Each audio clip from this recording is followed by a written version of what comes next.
Hello and welcome, dear viewer of the PC Gaming Weekspot. Welcome to the PC Gaming Weekspot pre-show. Yes, there is still going to be a pre-show. My name is Colm and joining me at this time is Matthew Castle. Hello, Matthew Castle. Hello. How are you? I feel that I'm fine. I feel that we do our best work in the pre-show banter. Do you think so? Is that what I think it's all downhill from here. Then it goes a little bit up. Where Mystery around Sting Tech Corner, reviews. yeah. That's probably and then right, plummets into burning questions. I mean, I suppose this is as good a place as any. Or will I do this kind of housekeeping? Should I do that during the actual show and tell him why this is? We're going to be doing the. Yeah, let's do it now. So the PC Gaming Weekspot is now going to be a Tuesday night thing. Because I didn't know. I thought it was just this week. No, it's okay. I'm glad you did do this bit up top because I hadn't heard any of this. I put it in the doc. I thought. I'm pretty sure. Maybe, did I? I thought I did. I don't read I read the doc. But yes, because of technical issues, so on and so forth, and doing it this way allows us to give you a better PC Gaming Weekspot, basically. So the only snag is that we don't get, say, your live burning questions. But what I have requested, so fingers crossed it doesn't take too long, is an email, a weekspot at rockpapershotgun.com email. Don't email it now because it'll just go into the ether. But yeah, I've requested that so the burning questions can be sent in. But right. this go on. It'll be premiering as well. Yes, so you can chat along. Yeah, so it's like a live stream in that people can watch live, as it were, and chat in the live chat. What witchcraft is this? It's exciting, isn't it? Maybe if I'd known about this cutting edge technology earlier, I wouldn't have got my ass canned. YouTube premieres was. This could have been future. What saved us. So I mean that's kind of it. But do you have any whimsical or any pre-show banter that isn't business orientated? Because I know I don't, Matthew. I've just been indoors for the last 7 days. Yeah, I've been playing. Well, we can talk about it in the show. Just what we've been playing. That's no, like on with the show. All right. Oh, why is there a big shadow hand? That's creepy. Yes, in that case, then, welcome to the PC Gaming Weekspot.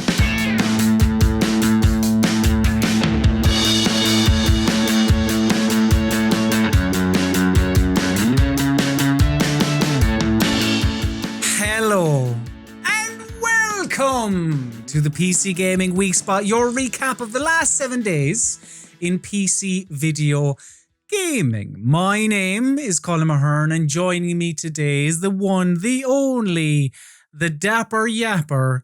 It's Mr. Matthew Castle. The dapper yapper. That's my wrestling name. That's completely stolen from wrestling. So is it? Okay, in which case it isn't my wrestling name. I wouldn't want to be sued by WWE or whoever. Well, how are you, Matthew? How is life? It's pretty good. I've spent the last week pretty much just playing Assassin's Creed Valhalla. Excellent. Well, I suppose, seeing as we won't be talking about it later on, have you any updates for the people at home? I've played 85 hours of it. Jesus. Okay. And I finished it. I've properly finished all the. I've hunted all the hidden bastards or whatever they're called. I think that's the official name. Yeah. The Hidden Order of the Bastards. I've tracked each one down. I gave them a good shanking. Had a little conversation with them. Gotten a sweet achievement for 30 points because I played it on Xbox. Yeah, that's what I've done with my life this week. Good. So has your opinion improved? I mean, you were quite positive on it. Yeah, but I was into it and I remained into it up until the end.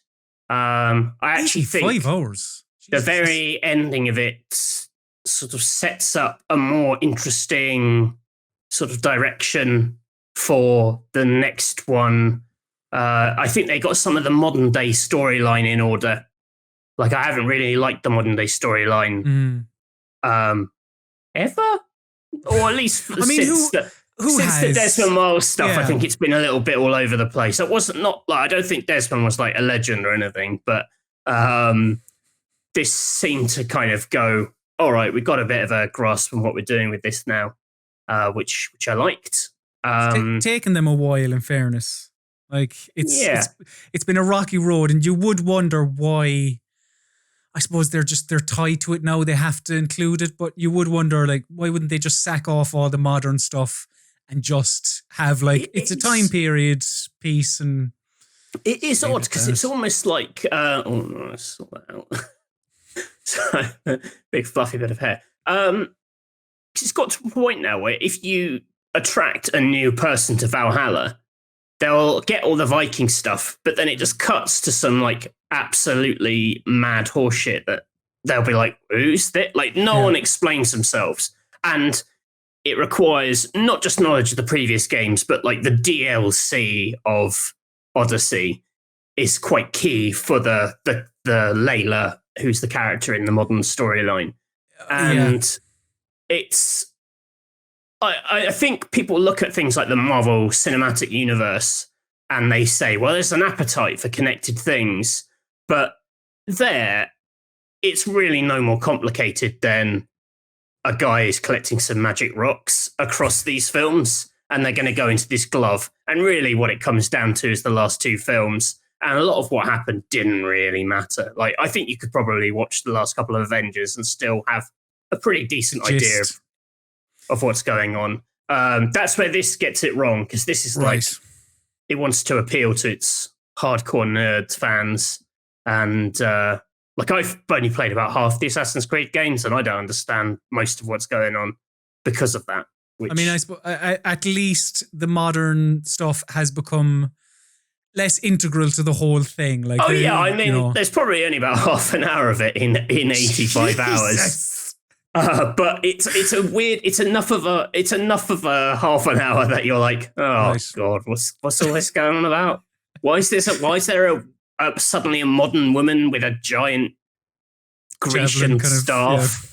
Like, it's good very times. odd. Well, I'm going to have to, seeing as it kept your attention for 85 hours, I'm going to have to try and make time for it at some stage. But before any of that, Matthew, we need to recap the last 7 days in PC video gaming. But before we get onto the big stories, get that crank of yours and open that news gob, because I've got some information snacks for you. Info snacks for his gob.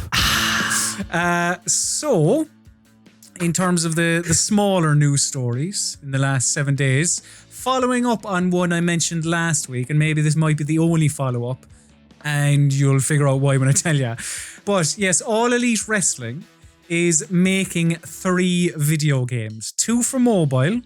One is one is a money spinner, effectively. One is a wrestling manager game. I think they're all money spinners. They're not like, we set out to lose money with our latest wrestling game. But their main one that they're kind of pushing is, it's a console game. They haven't announced PC yet, but I was like, I'll just follow up from last week when I mentioned this was happening. And it is being developed by Yuke's, who are the developer of the WWE games and have been for ages. And some people were like, ooh, really? I thought it was going to be someone new and exciting and all that. But they have also drafted in No Mercy director Hideyuki Iwashita to work on it in some capacity as well. So, Yuke's, are they the only studio with an apostrophe? Oh, that's an excellent question. Yuke's always used to bug me when I was having to write about these things. I had to do a wrestling cover story once on Endgamer. How did that I did the wrestling game that kept SmackDown versus whatever in 2008. Right. I went to WrestleMania. You told me that, yeah. Yeah, I went to WrestleMania and I had to interview Yuke's. But only respect for wrestling on this podcast, on this show. Indeed. In other news, more information has come out about Supermassive's next... It says stream paused on my end. Has it? Colm Mahone is minimized. There we go. Sorry. Yes, more information has come out about Supermassive's next Dark Pictures game. House of Ashes is the name of it, and it will star Ashley Tisdale, who is probably best known for High School Musical, really. But the thing about this House of Ashes is that it's going to be set in 2003 during the Iraq War. Now, is there any other horror game that's set during any war? Because I don't know if there is there? There must be. I mean, there's like some war. Isn't there some war stuff in the Blair Witch game? You're bang on. There is, yeah, in like flashbacks, isn't there? I think. Yeah. But I think people have done like Disturbed Soldier has a horror experience after the war. I mean, this screams PTSD, doesn't it? Like that's what this game is going to be. But I don't know. I'm intrigued. I'm intrigued to see how that one pans out. That's the problem. It's always that, isn't it? It's always all these things are a little bit like Jacob's Ladder. You know, it's always they're having a Nightmare War flashback, and it's not really horror or. I don't know. Yeah. And judging off of like what Dark Pictures games have been out already, it would be spicier to like defy that cliche and go like, in this game you play a really like well-rounded teacher, and they have a horror experience, and it's not related to their profession. They're just a nice person. Something awful happens to them, rather than you're a person, something awful happens to you, but it turns out you shot a kid, so you deserved it. And you're like, ooh.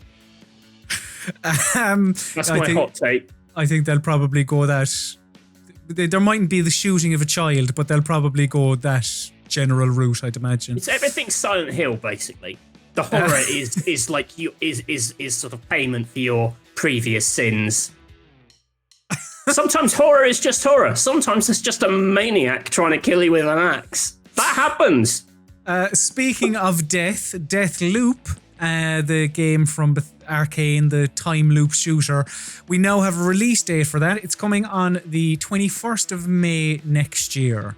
Very much looking forward to it. Every trailer and stuff they've shown, I've been into. Your noise that I am. I love Arcane. Like Dishonored 1 and 2, absolutely like top tier. Some of my favourite games. The trailer makes it look a lot more actiony, and I wouldn't say that is necessarily their strong suit. Like the gunplay and it isn't. I don't know. It looks a little flat to me in the trailers. I love the concept. I love the world. But the fact that they make it look like it's a lot more like you're running around blasting stuff, you're sliding, you're jumping over, and I think they're better at they've proven themselves at the slow and steady stuff. Mm-hmm. And Dishonored, when it was actiony, was more like melee combat. Yeah. I'm always nervous when a studio enters like proper like first person shooter territory, particularly because it's just if it don't feel right, and it looks like it doesn't feel right. I've not played any of it. It just something about it. I don't know. It's the I suppose the style of it that's grabbed me. It looks like it just oozes style. I don't know. Could be shot. And the concept of the sort of the Groundhog Day thing is your main nemesis being another player is awesome. That's awesome. It'll be good. I don't know. Just a little smidgen of doubt from the trailers for me. Talking about developers going into new worlds and I suppose first-person shooters, CD Projekt Red's final Night City Wire for Cyberpunk 2077, which is their little periodic updates on the game and just different aspects of it. The final one, presumably the final one, is going to take place this Thursday, and it'll focus on Johnny Silverhand, who is the Keanu Reeves character. So I don't know. We'll probably talk about that more next week. And I am interested if they address the fact that his singing voice is someone else, isn't it? It is. And also, actually, Keanu Reeves, are you familiar with the group, the hip-hop group Run the Jewels? I'm aware of their work. Okay. Well, they're doing a song for Cyberpunk 2077. And in that song, I don't have the lyric to hand, but they mention Keanu Reeves. So now some people are saying like that it's like a Norman Reedus in Death Stranding situation where like Keanu Reeves is now canon in the Cyberpunk 2077. There better not be loads of references to like Johnny Mnemonic. Just Bill and Ted posters everywhere. And after rumblings last week, Codemasters have agreed to sell to Take-Two for £750 million. So if this does go through, which at this stage it looks like it will, Take-Two will have games like Dirt, Grid, Onrush, Project Cars, and presumably Formula 1. But I don't know if that's a slightly different story because of the license with Formula 1. But, you know, I suppose it may make sense them adding racing games to their sports roster, I suppose. So makes perfect sense. I mean, man, well, you know, congrats to them. That's good. It's a good outcome, isn't it? Indeed. I'd sell myself to Take-Two for $750 million. You better believe it, yeah. If they want the rights to just like this. How much? What is the lowest amount you take? What, to sell yourself? Your image, your likeness. Oh, like $1,000? We'll talk after the show. What, you want to buy my likeness? What will he do with it? I do whatever I want. I could do loads of things with it. So yeah. Oh, that's not right.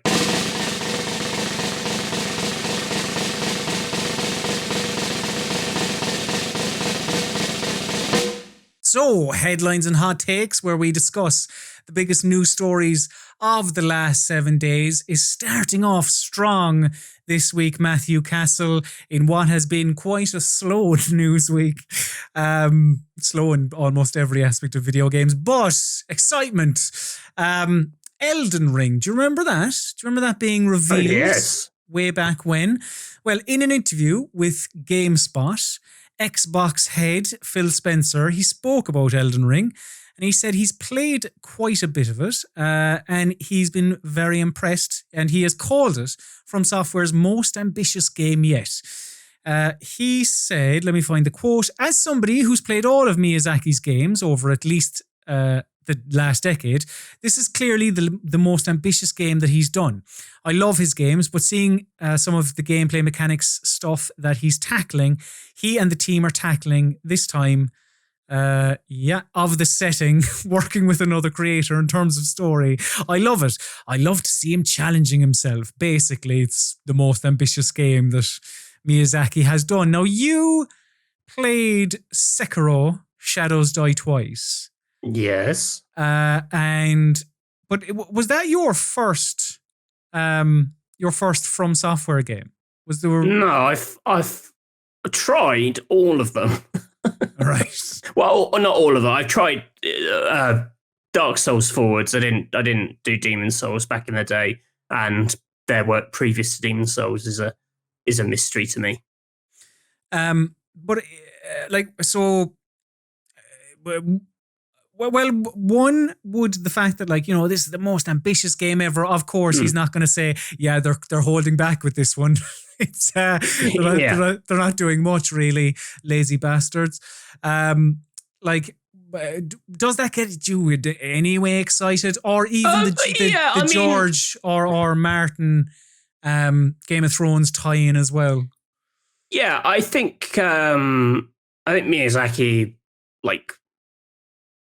doesn't really put his name to kind of crap. So, you know, in terms of, you know, his track record sort of speaks for itself. It is exciting. I know there are some people who this is it. This is like the only thing that matters, because they're, you know, driven by this sort of intense sort of fervor for Miyazaki's Souls-likes. And that's fine. I'm not one of them. Like, I'll await it. I'm curious to see what they do with it. I liked Sekiro more than his other games, just because I like the setting. You know, the whole. Is that what it was mainly down to, rather than the ninja thing? I just found that world like more like visually interesting, just more appealing. Right. It's a kind of power fantasy. I can understand and get my head around. I find, a lot of his other stuff just so bleak. That's just a bit of a hurdle. Like, there's a combination of things. It's the difficulty, and I do suck at these games, and just the general kind of unremitting kind of bleakness of it all just combines as a bit of a double whammy that it's very easy for me to falter. Well, with Sekiro, like, I like the world a bit more, so even though I kept hitting those brick walls, I pushed through. This one, I'm really interested in the whole George R.R. Martin connection. Mm-hmm. The idea of, because to me, George R. R. Martin's like a lot more like mainstream and like traditional in his storytelling. He creates these worlds and then he tells you about them, and he luxuriates in telling you the details, where Miyazaki famously creates these games which you have to unpick and decipher and decrypt. And, they are not obtuse, but he doesn't step in and give you like audio logs, explaining things, and I would say those two kind of approaches are quite different. The kind of the lore dump you expect with George R. R. Martin. I'm intrigued to see how that works with like Miyazaki's kind of show don't tell mentality. That's certainly interesting. And even if it wasn't for George R. R. Martin, just Miyazaki is making a new thing is great. I mean, I'm sure we've talked about this before on Weekspot. Like, this generation, the lack of new worlds and new ideas, and how many sequels and remakes. Miyazaki, arguably, he's across Demon's Souls, Dark Souls, Bloodborne, Sekiro, and he's really delivered a lot of like new things. This is another new thing that should always be celebrated. A new thing from someone who is good at new things, doubly so. I'm up for it. But whilst the Martin Miyazaki duet is like exciting to see how that will work when they have such seemingly different ways to tell stories. Like, does the Martin involvement make you think that this will be out in fucking 2028? Like, because like, famously he makes people wait for his works. No, I imagine that the thing he has contributed to this, aside of A4 plot synopsis that he wrote 2 years ago or something, I imagine on the back of a 20 box of Marlboro Lights. What? There you go. Just take that. He's fantasy like, bullshit. Have you thought about using a dragon? And that's it. And he's like, George R. R. Martin I've seen him several times at Comic-Con on Game of Thrones panels, and he's quite like randy. I wasn't expecting that. Yeah. Really? Yeah, like whenever they're like, what are your favorite scenes? He's always like, I like the nudie scenes.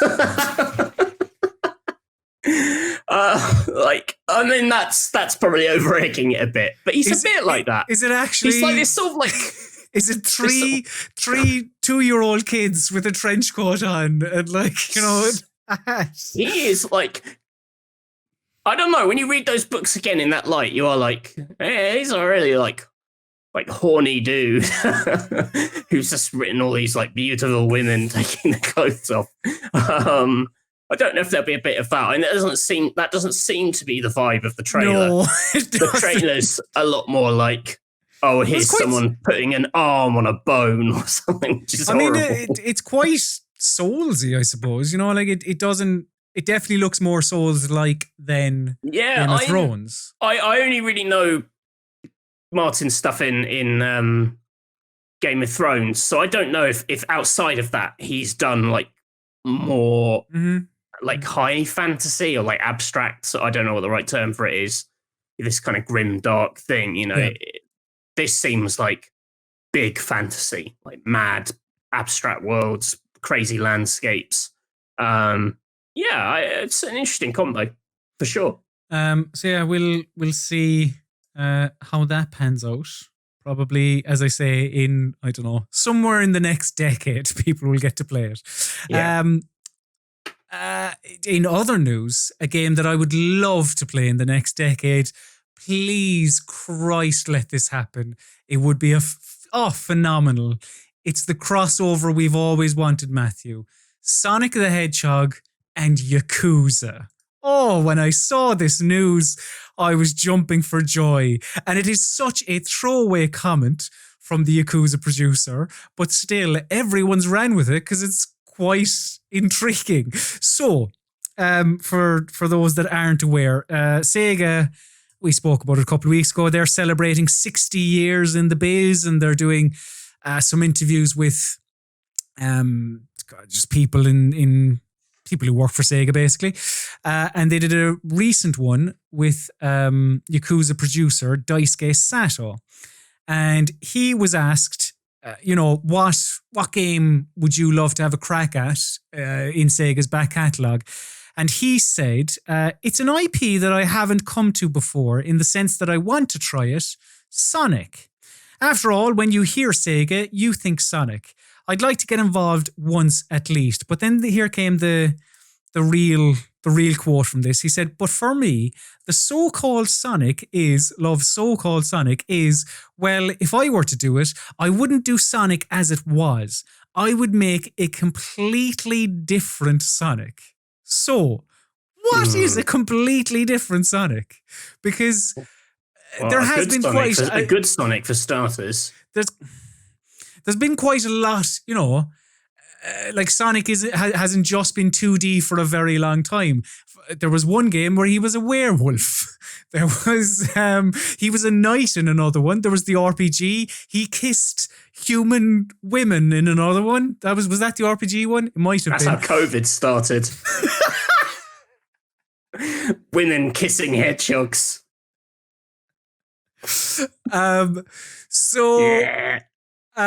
What would you foresee? Like, let's play fantasy booker here. Like, what is a Yakuza Sonic? It's obviously not a crossover, but like taking the producer from Yakuza and going, here's Sonic the Hedgehog.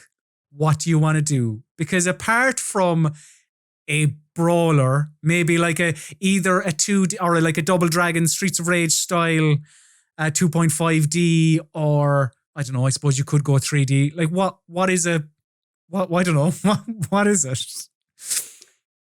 I mean, I don't think you should, for starters, I don't think you should taint the talent of the Yakuza team with any involvement with he said he wanted to do it, Matthew.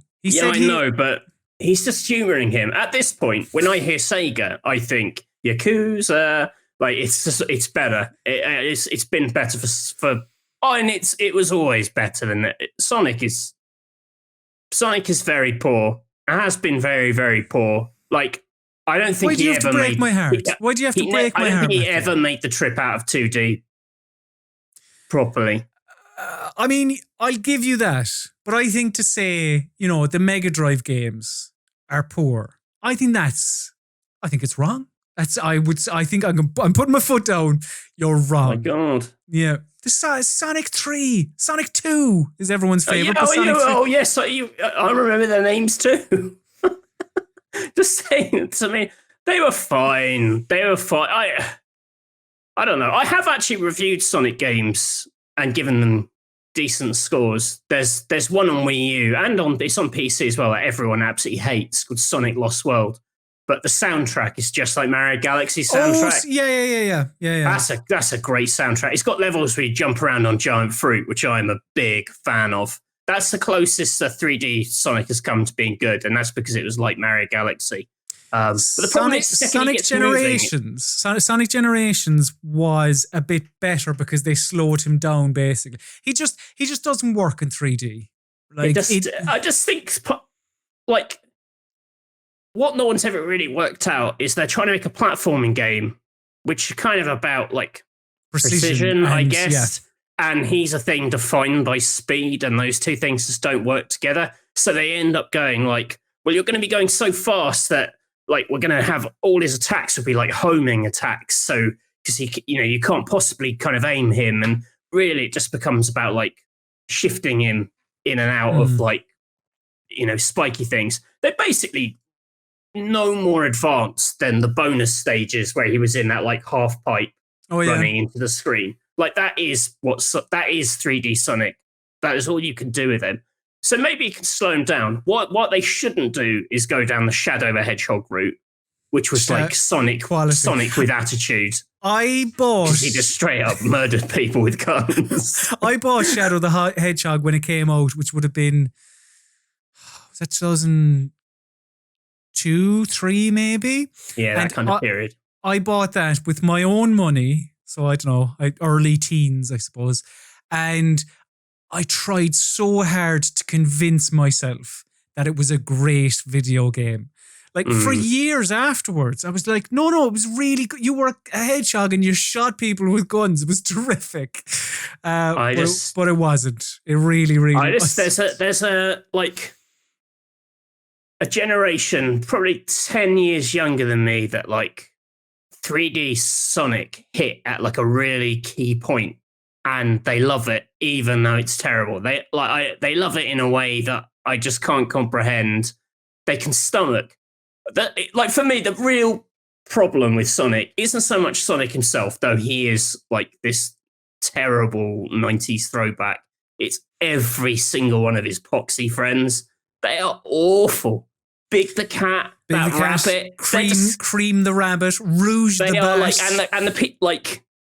They inspire such like deviant behavior. Oh Jesus, you better believe it. Yeah, I just don't get it. Don't Google Rouge the Bat specifically, because you'll be scared for life. It's a cartoon character. Relax. I don't know. I can't think about it as like what Sonic would need to do to be a good game, because I find the whole Sonic verse so abhorrent. I mean, really, like, if I could press a button and just remove a thing in the world, not COVID. Sonic. Oh, but like they both move fast. They don't yeah. Like the thing about this is, will anything ever come of this? No, but it's fun to play around and think what could. I mean, it must be. Do you think at Sega, like Sonic is still, considering his track record has been so bad for so many years, like just from a scores perspective?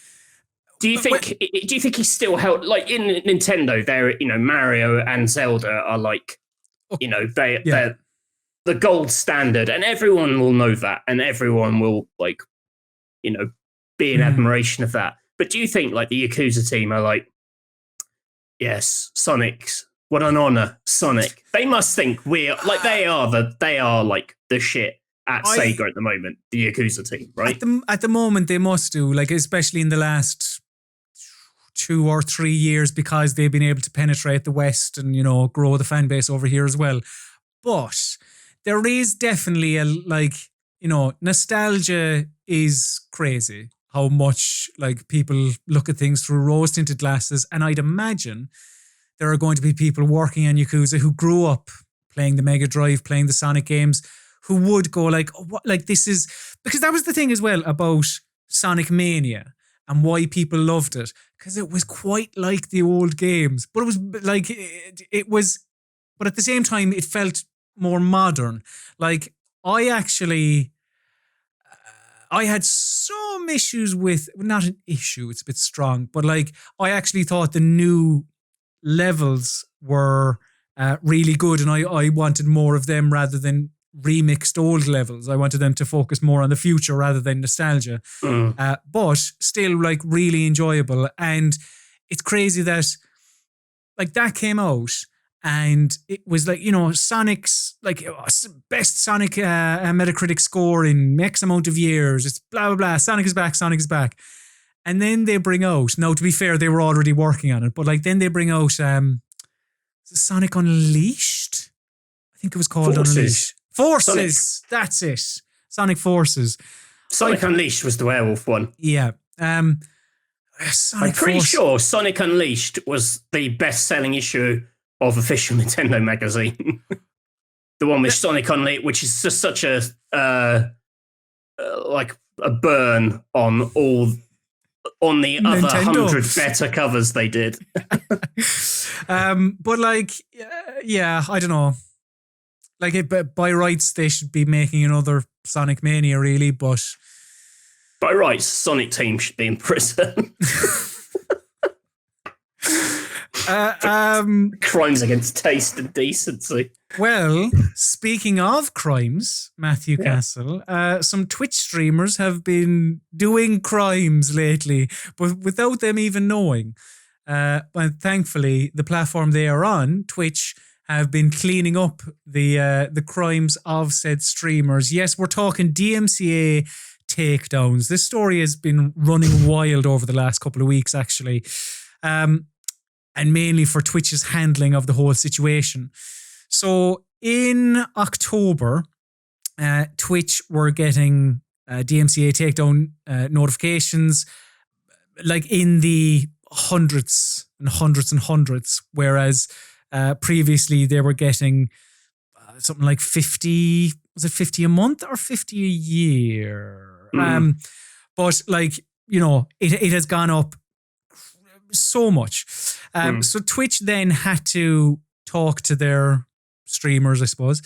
So they issued a statement and they said, we continue to receive large batches of notifications and we don't expect that to slow down.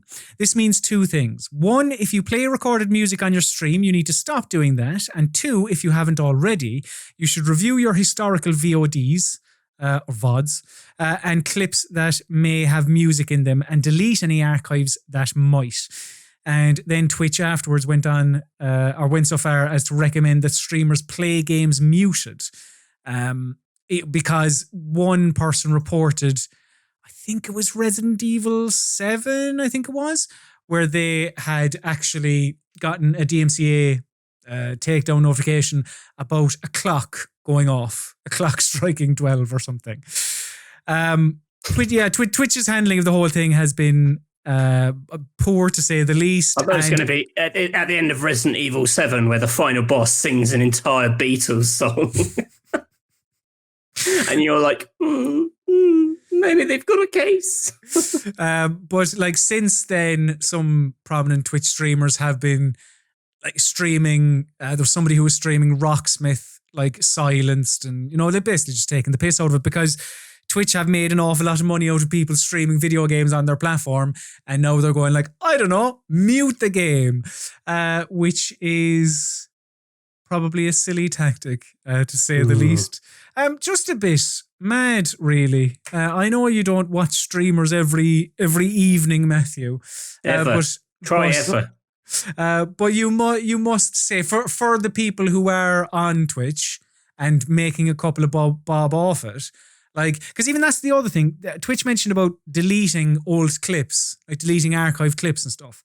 But on Twitch, as far as I'm aware, when I was looking up stuff for this story, on Twitch, you can either delete, I think you either delete everything or like nothing. Or is it like you delete them in 3-day, you delete them in chunks. You can't just go delete this clip, this clip, this clip, this clip. It's because I suppose Twitch isn't made for that. They never, like it's a streaming service. It is, you watch it live there and then. So it's, just a bit, wild. Is this why that bloke started talking about video games streaming and got hounded off Twitter a couple of months ago? Do you remember that? I do. No, that was a separate issue. Yeah, that that wasn't sparked by this discussion about. No, I don't believe so. But it's from this, like, I mean, I suppose like what has happened here is content ID. I mean, I know I'm talking out my arse here. I'm just guessing. But like, you know, Nice. like content ID AI programs that are set up by Warner Music, DMG, Sony, blah, blah, blah, blah, have, I don't know, gotten better and are spotting uses of their songs in video games. And then just take him down. It's weird because it's been it's clearly a thing that is out there because you get games which have streamer modes. Yes. Which from, you know, like I remember Alan Wake made a big song. Not Alan Wake, Quantum Control, Break. Was it? Or Quantum Break? Yeah. Made a big song and dance about, they had a lot of pop music and, you know, other forms of music playing in game. And in their streaming mode, it kind of replaced that with something else that you wouldn't get kind of caught out on copyright things. So I think people are aware, and maybe it'll just come down to developers having to change it. The stuff about sound effects is mad. I wasn't aware that like a clock. Although I guess there are lots of sound effects which are like technically owned by someone. Well, that's what it is. Like they've probably just taken the sound effect from a library and put that in the game, and then I don't know, that library's content ID thing goes like, that sound is our sound, so this video is our video, so it's gone now. But I mean, people did come to this 5-hour stream for the clock sound, so it's only fair. But like, I suppose when there are streamers' options they've been cut back by one in the last couple of months with Mixer going the way of the dodo. Oh yeah, like Twitch is your.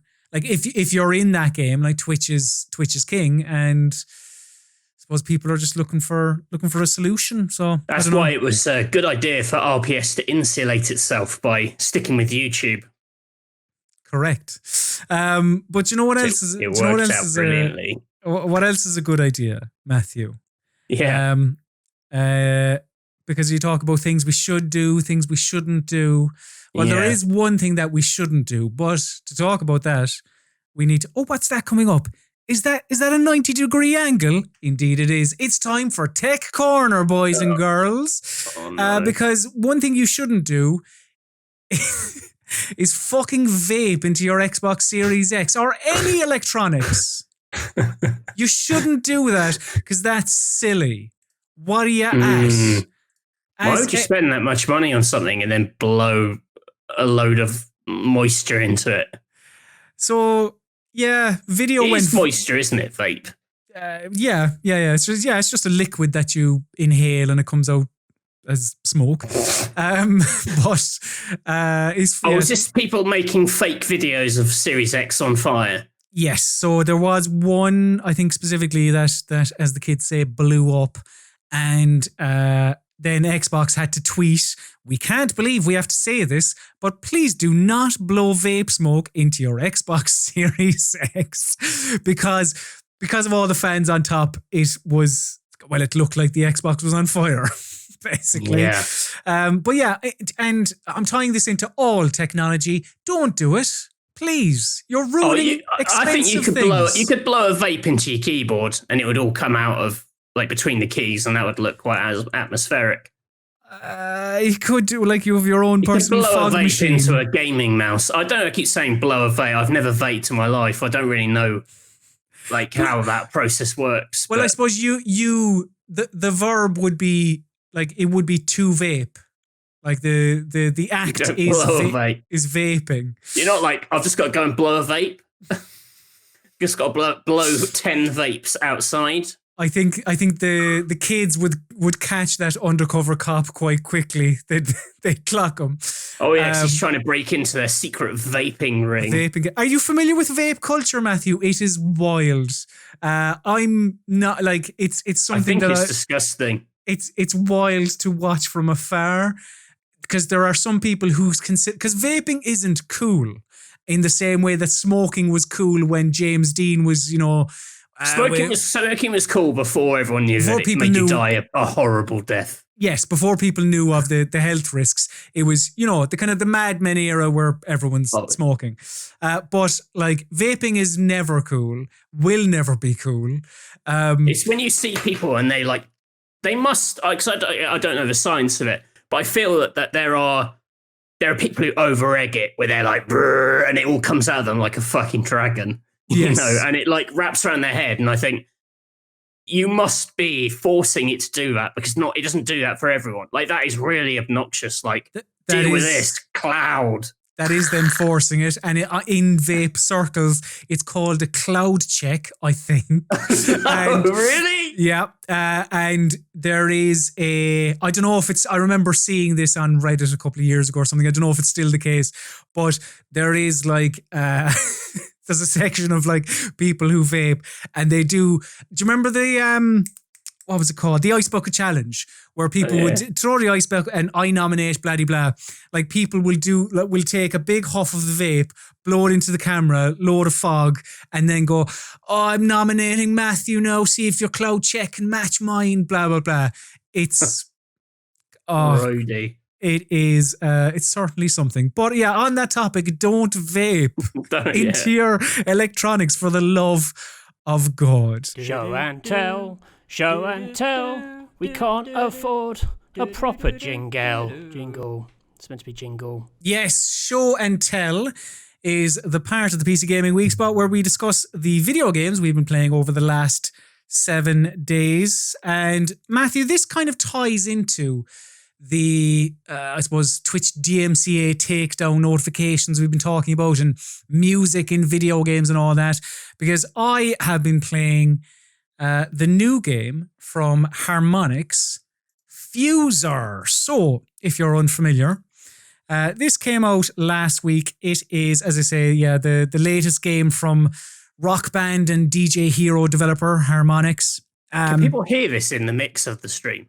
No, well, I mean, do you want to Twitch a DMCA takedown? So I just realised it's always the trouble of talking about music games when you can't hear them. Yes. You're like, well, I'll give, like, there is a lot. A backing beat. Oh, quality. So, Fuser is rock band and DJ. Okay, we're going to stop that. Yeah. But Fuser gives me big DJ hero vibes, actually. But rather than a scratch DJ, which is and yes, also, I know what that is. You know, the wiki scratch. Oh yeah. Rather than that, what you're doing is you're taking the individual tracks or stems of songs, which are typically drums, guitar, bass, vocals mainly, but in some tracks like what had it? I can't think off the top of my head, but like in some of the songs in the game, there'll be horns or there'll be whatever, there'll be different things. But what you're doing is you're taking those individual stems of songs and you're putting them together to create new songs, new banging mixes, basically, Matthew. So you have 4 decks in front of you and you drop these tracks onto the decks to the beat for maximum love from the crowd, because that's how your score is judged, basically. You have a crowd happiness meter, and by inserting a track on the beat, people will be happier. And there's also a pickup part of the song. I think that's just what they call it, where that will give you maximum crowd happiness, effectively. But this is quite deep. Like, there's a lot to it. So, like, you're not even confined to mixing just, a drum track, a bass track, guitar track, a vocal track. You can have 4 lots of percussion. You can have the bassiest, filthiest thing in the world. You can whip out the vocals completely. And the magic that Harmonix have done to make all of this work under the bonnet is quite staggering, like, because it made me feel like, say, a well-crafted puzzle game where you think you're do you know that game that maybe isn't the most complex, but is like, it's a little bit complex, and when you figure out the solution, you feel like the smartest person in the world. That's what Fuser feels like, because whilst there are complexities, and I'll get into them in a second, the general just mixing of tracks together can get you to, you can have X-Gun give it to you, the drums from All Star, I don't know, the bass line from Ace of Base is the Sign, and Nelly's Hot in Here vocals, and somehow it will all work together. Like it's quite mad the way that they've got it to work, really. But I talk about there being complexities. All these are introduced in the campaign, which acts as a tutorial pretty much. Like it introduces all the mechanics, like just the general mixing, queuing tracks, risers, tempo changes, key changes, effects and instruments as well. And like, say, the effects are something that you can add a low pass filter to one of the individual decks, or all of the decks put together, or even the instruments. Some of them work well, some of them don't. But they're like electronic instruments, like synth bass and whatever. And again, it's just a couple of pads on screen that you can run the mouse over, but most of the time it works and it sounds well and it goes with the track, really. Like how like busy is the actual action of the game? Like, are you actually able just to sort of sit back and enjoy what you've made, or are you having to constantly change it? Like how hectic is it as an actual kind of? Could you use it just as I just want to make a bit of music and listen to it? I'm glad you asked that, Matthew, because in the campaign, I would say no. Whilst the campaign is very good, and I'd recommend everyone, if you're going to play Fuser, don't just jump straight into the freestyle mode. Do play the campaign first, because there just are things you need to learn about how it works. But in the campaign, each gig will have set conditions for you to meet within a certain time. That will include a certain number of tracks from this decade, or certain number of tracks from this type of genre, or whatever it is. So you have to, within that time, try and fit the vocals from I Want to Dance with Somebody by Whitney Houston into your mix. Even if you're like, you could just be enjoying it and going, this is quite good. This is a good mix and I've got this working. The game will go, no, we want to hear the guitar from Smash Mouth's All Star. Get it in there somehow. We don't care how.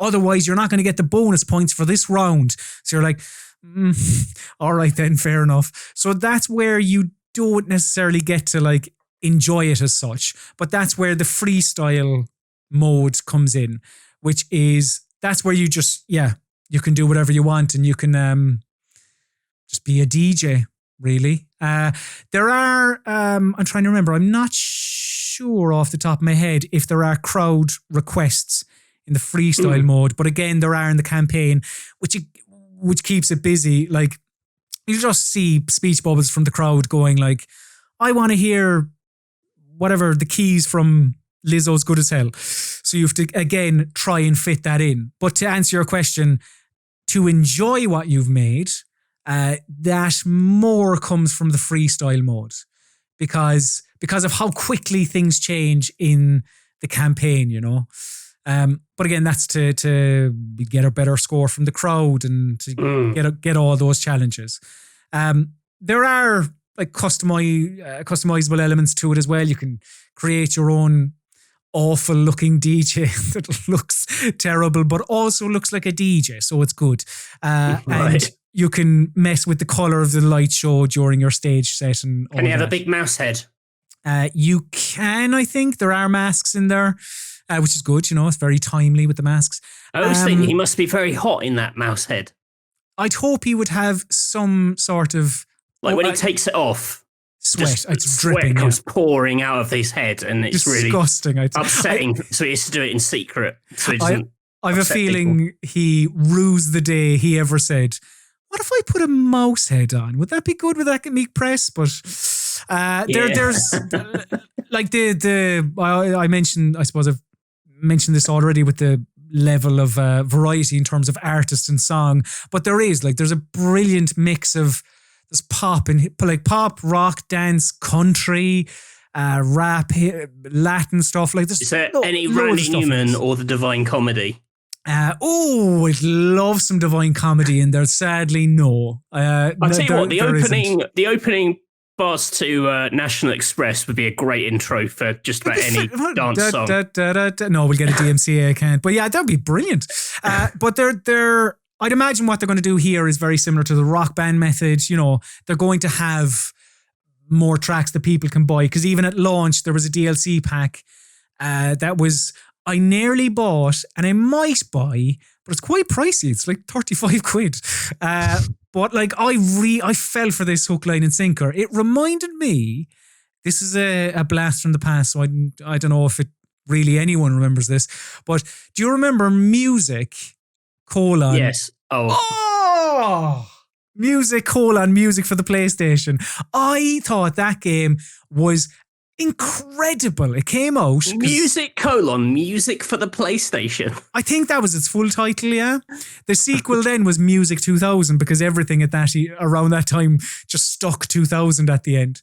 But that blew my mind at the time, I remember, because it gave you this library of samples to mess with and just create your own track. And that's what Fuser feels like. It is like it's part game, part music software, but so like I know some people would go, well then it's, you know, if it's trying to serve all people, then it's not going to excel at anything. But I think in a weird way it does. Like, as long as you go in here not expecting fucking Pro Tools or whatever, like, and you just go in thinking, I'm going to be able to just mess around and create these weird kind of mixes that somehow work.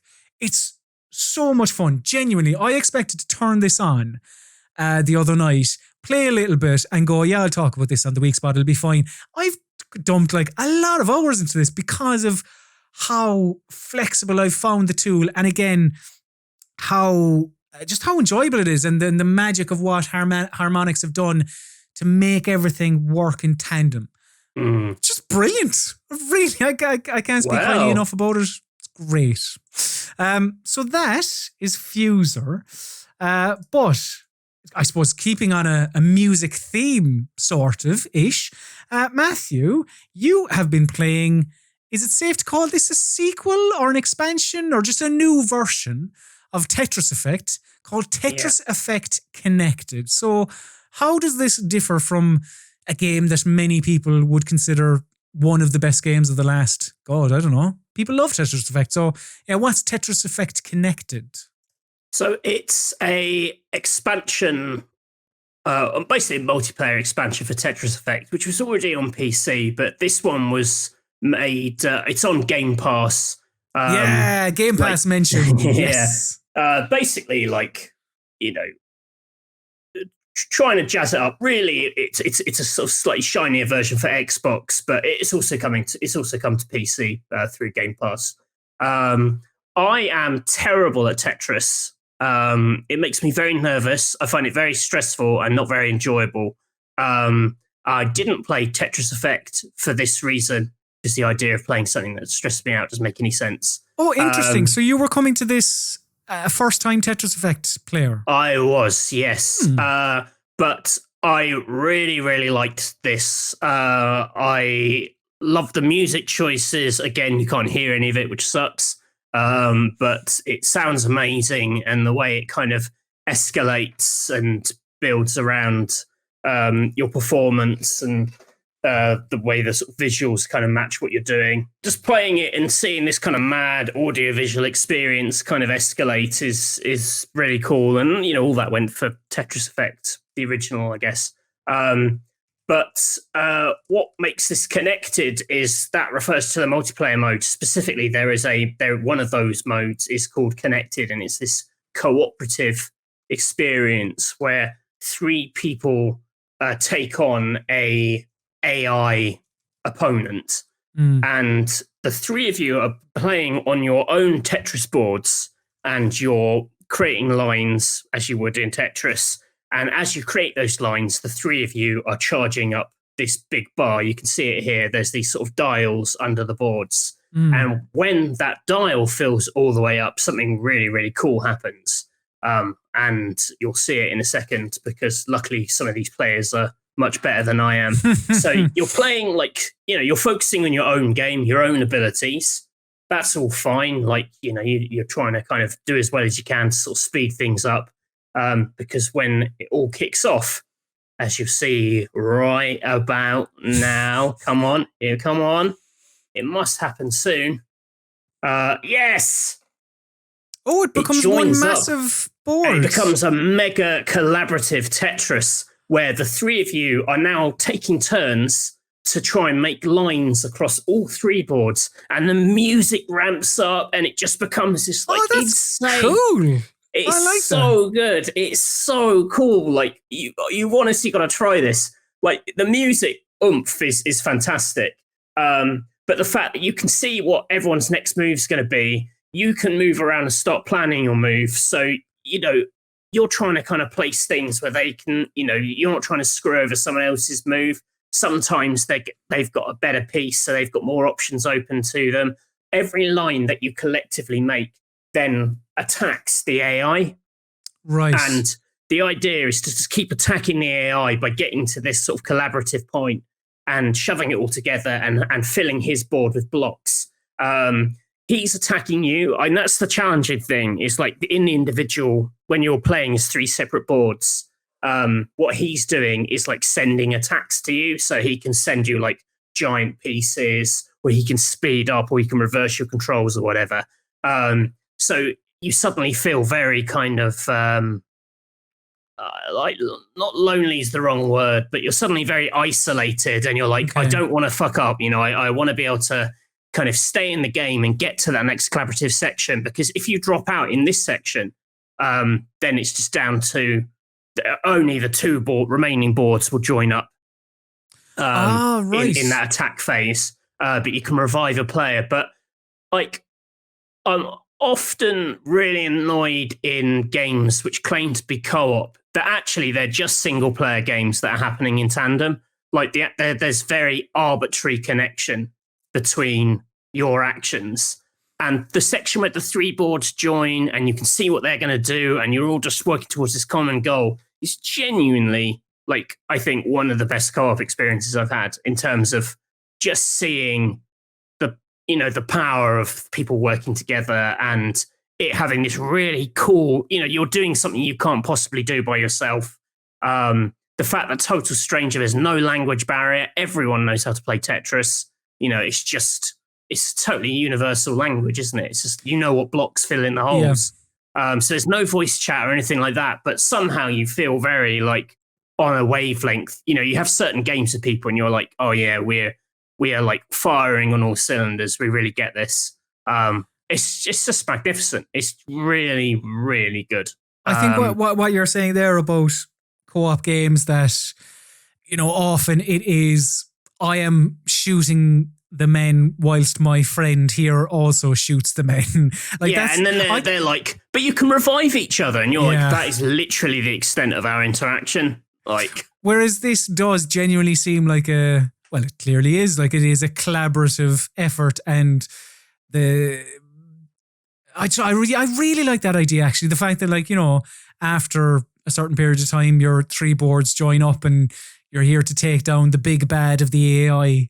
It's really... it's interesting as well, because like if you are messing up your board personally, this section can really help because people are clearing the board. So then when it goes back to the separate boards again, you'll feel a bit safer.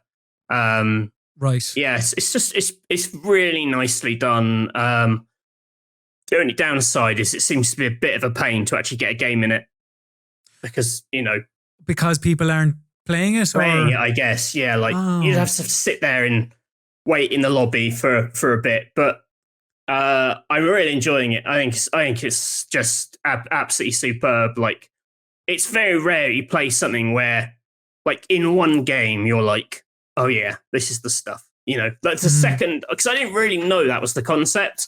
And when the three boards joined together, I was instantly like, oh, holy shit, this is so good. And honestly, with the music as well, because, It's the what's his name? The chap who did Rezzed and all that kind of Tetsuya Mizuguchi. Yes. And they just, the kind of escalation and the sudden bit where like everything clicks together, the music kicks in, the sound, all the lights go mad. That's really good. If you've got Game Pass, just get on it, try it out. It's genuinely like. Have you played much of the single player?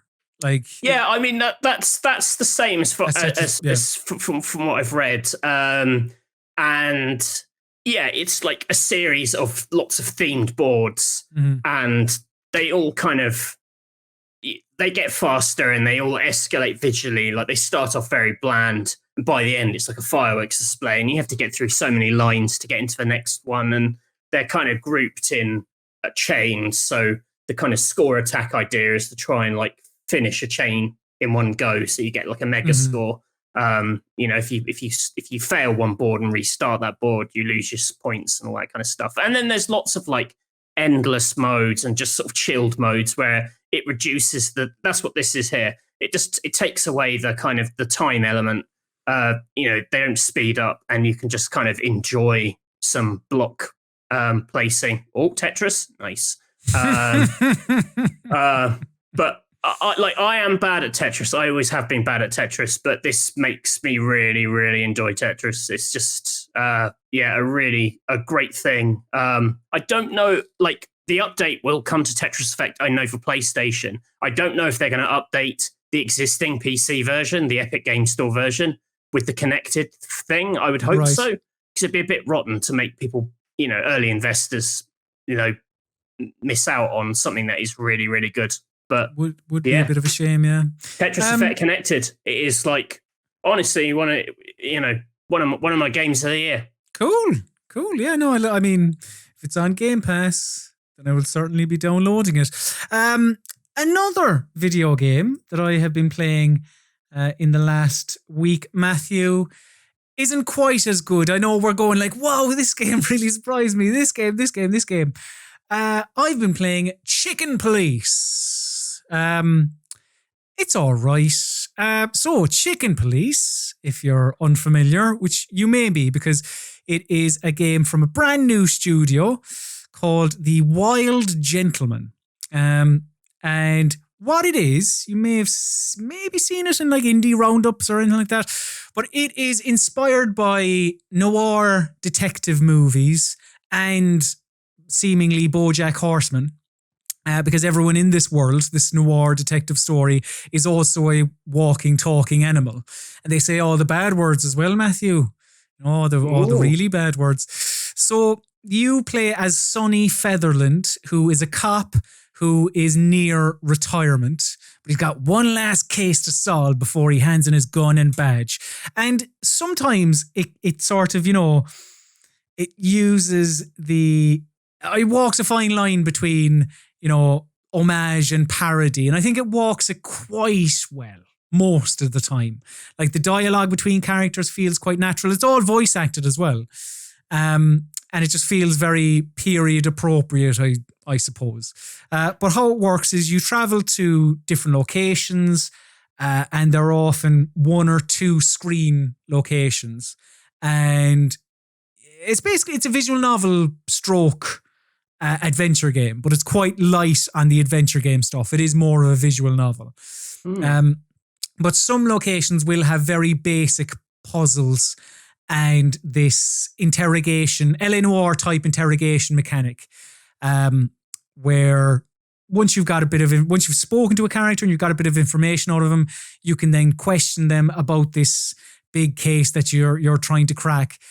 And during this questioning, you'll often start off with like 3 or 4 dialogue options, and you must choose your dialogue option based on their personality type. So if they have a big ego, then you play to that by flattery. What's another one?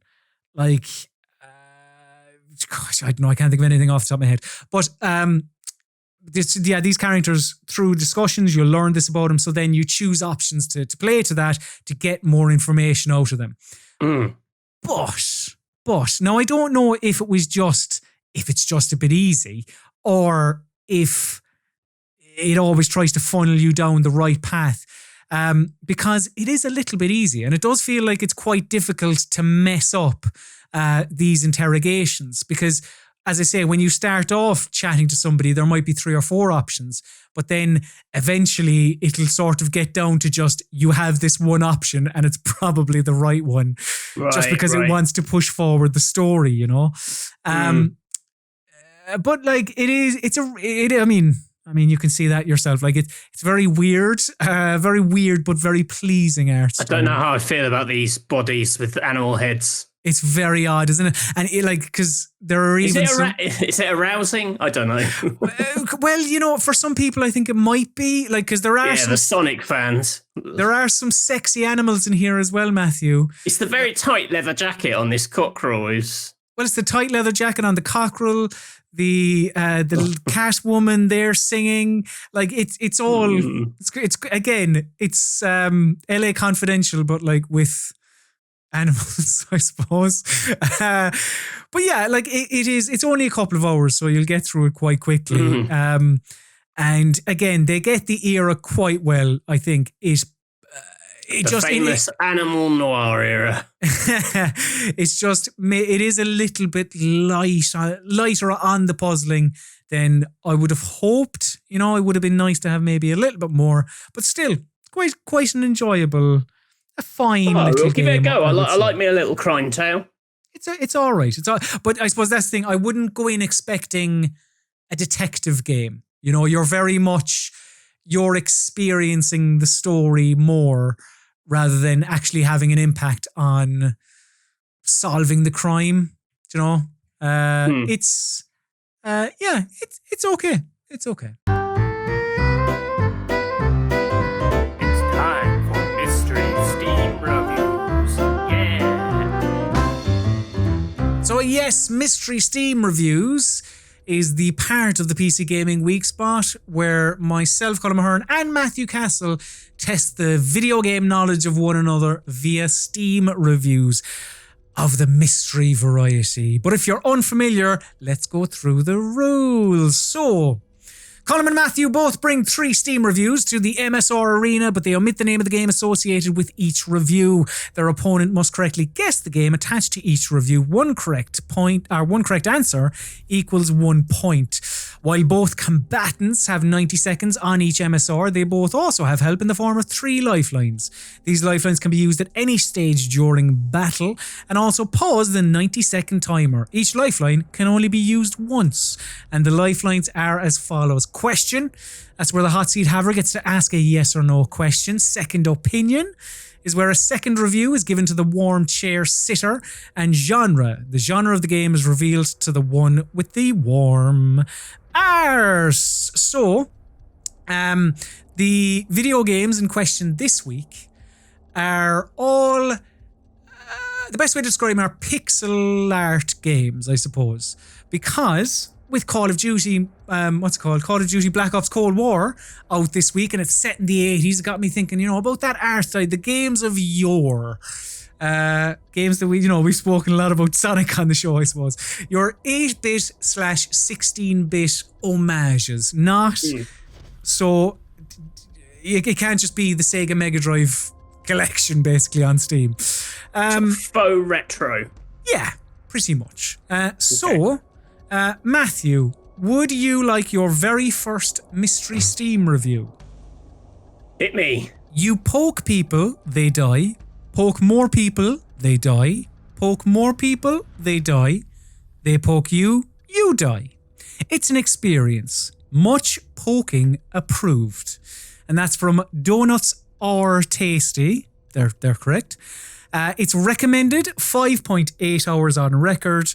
0.1 hours at review time. And your time, Matthew Castle, starts now. A game about poking people. Poking as opposed to like stabbing or attacking. Poking. You poke with a hand. It's a game where you poke stuff with your hand. And they die. They die with a poke. It's got a retro aesthetic. They die with a poke, and it's got pixels. Oh, I know what this is. It's that sword fighting game. It's that one where you like poke with your hand, because it looks like you're poking with a stick. Oh, what the fuck's that called? Oh, I've got the word spelunky in my head. It's not that, but you poke.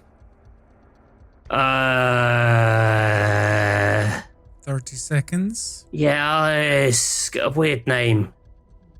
You do have all your lifelines. No. Nidhogg. I think it's Nidhogg. Is that your final answer? That's my final answer. Myself? Think.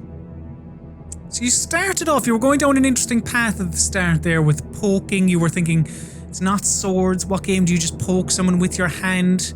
But in the end, you've ended up at Nidhogg. And I can tell you, Matthew, that Nidhogg is the right answer. Well done. A great start. What cracking start. Yeah, well done. I was happy with Nidhogg because I was like, oh, that's a good one because everyone remembers Nidhogg, but also at the same time, maybe it's been long enough that it mightn't be in his mind. That was fair game, yeah. Well done. Matthew, can I have your smug bollocks? Can I have my first Mystery Steam review, please? Of course you can. Let's see if we can go 3-3 again. I'm sure you'll do just as well. Until this game, I never believed I could be racist towards countries that don't exist. That's Blarghalt. It's recommended after 7 hours. Time starts now. Until this game, I never believed I could be racist towards countries. Racist towards countries that don't exist. Okay then.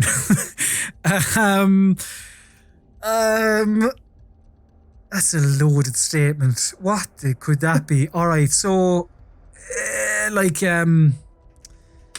okay, I'm thinking about like it's obviously not this, but like Crusader Kings, that type of like, warfare, like politics, Crusader Kings, Civilization.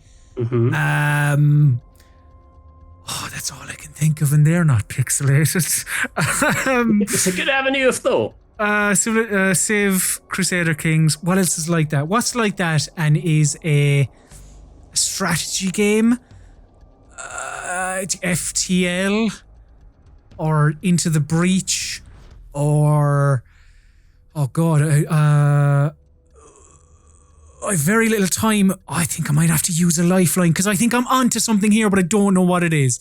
So I'm going to pause the timer. See, I think I'm quite close to getting something here, but I'm also not sure. So I'm going to pause the timer and I'm going to use... Can I have my second opinion, please, Matthew? I think that's what I want. So your second clue, your opinion is, I imagine this is where the UK is headed after the Brexit. Too soon? Oh, Jesus. Okay, gonna restart the timer. Has that helped me? Countries where you break up countries. Oh, did you do this? I played it. That was out earlier this year.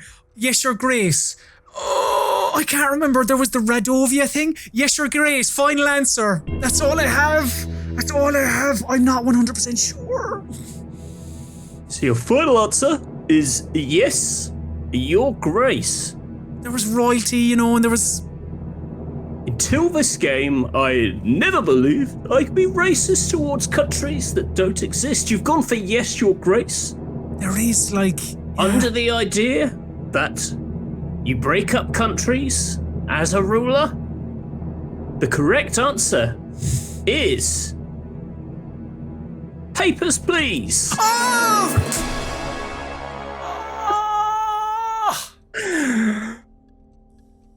I stamp your passport with dumbass.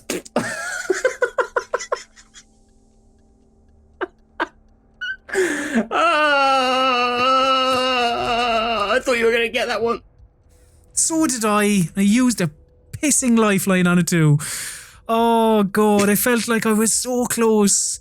Yes, so far. Matthew, would you like your second Mystery Steam review?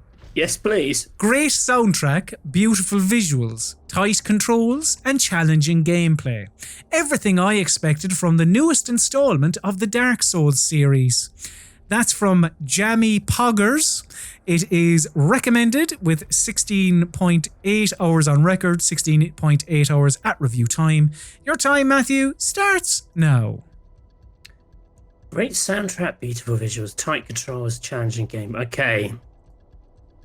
It's not Dark Souls, but that would suggest it's like Dark Souls. Which makes me think it's probably like Hollow Knight doesn't count. That's not pixel art. I don't think. Alright, no, it's not. No. Okay. Okay, that's very gracious of you.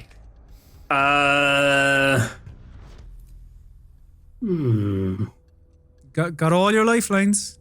It's like Dark Souls. Well, that's what I'm taking from this. Hit me with the genre. Okay, we'll pause you there as Matthew uses his genre lifeline.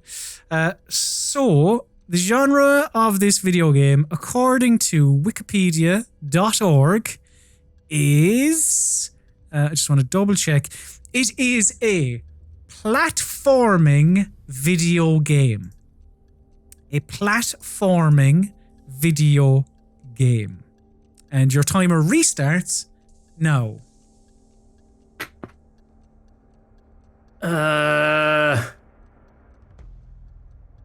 It's a platforming video game. Second clue.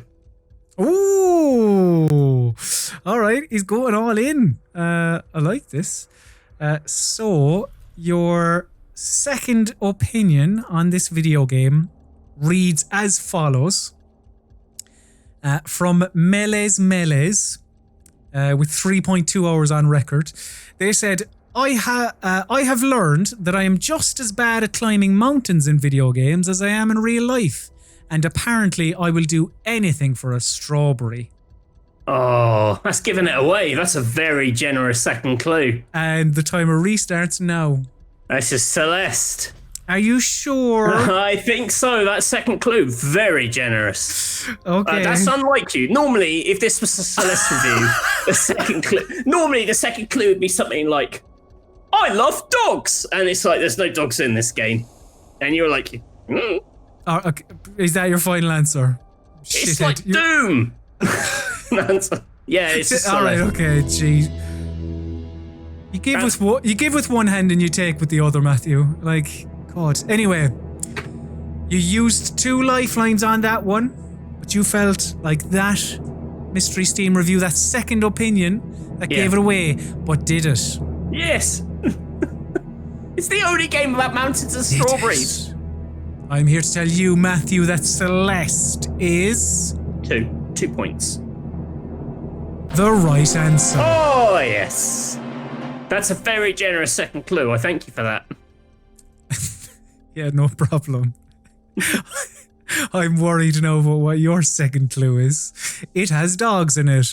Maybe that's why it was in your head. But yes, Matthew, could I have my second Mystery Steam review, please? You got to get this right to stay in. What type of an idiot developer puts a boss in the first 30 seconds of the game without even letting the player get hang of the game or the mechanics and expects you to beat it?